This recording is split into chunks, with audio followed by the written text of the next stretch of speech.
All right, guys, so we're just going to briefly cover, once again, the elements of Gothic literature and also talk about real briefly the elements of narrative text before we have our main discussion over Lamb to the Slaughter, which was your assigned reading material for last class. So, real quick, just to touch briefly on these elements of Gothic literature again. The main elements of Gothic literature are setting, dramatic irony, decay, drama, emotion, protagonists, and atmosphere. So, the setting of Gothic literature you will find in these stories that you're seeing examples to use in your own Gothic literature narrative that you will be writing. Setting is a very significant player in terms of these texts. They're almost as though a character themselves. They're remote. They can be mansions or dungeons. They'll contain secrets, antique. They'll show signs of decay, which is another element of Gothic literature. They really play almost a character role in these stories and can even sometimes contribute to the emotion and madness that we see in some of the characters. So, dramatic irony is one of those pieces of figurative language that we see a lot in Gothic literature. It's one of the most common figurative language that we see in Gothic literature. So, again, dramatic irony, just to re-examine it, is to have a character that doesn't know that something is going to happen that the reader actually knows is going to happen. So we know something essentially that the character does not know or won't know until the very end of the story. So it creates that sense of the audience is in on the secret that the character doesn't realize yet.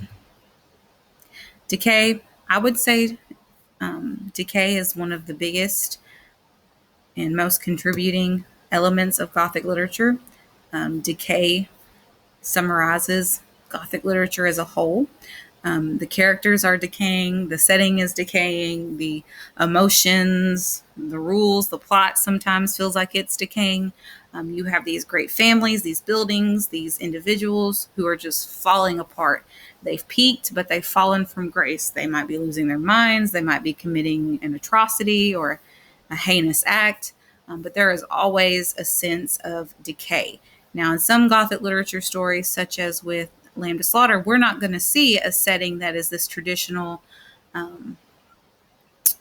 fallen down mansion. We may not see, the spooky secret passageways, but you are going to see decay.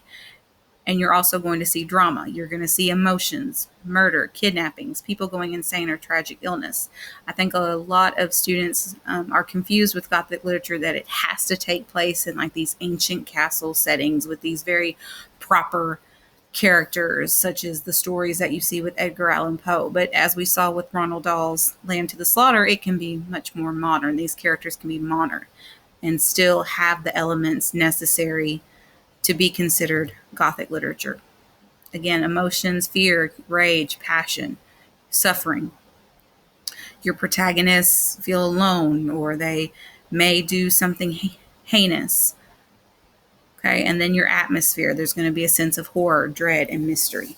Okay, and when we come back, we will come back to this in just a minute, this discussion part here. But first, I would like to go ahead and look at our short story for the day, which was Lamb to the Slaughter by Roald Dahl. So if it'll pull up here for me.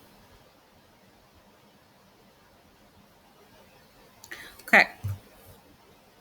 So let's look at it briefly. Again, Lamb to the Slaughter, written in 1953, a relatively modern take on the Gothic literature story.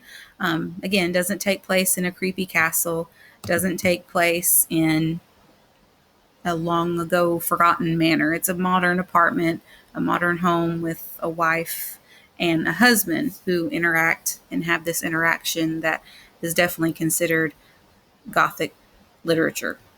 Definitely considered, definitely has the signs of and the elements of being a piece of Gothic literature.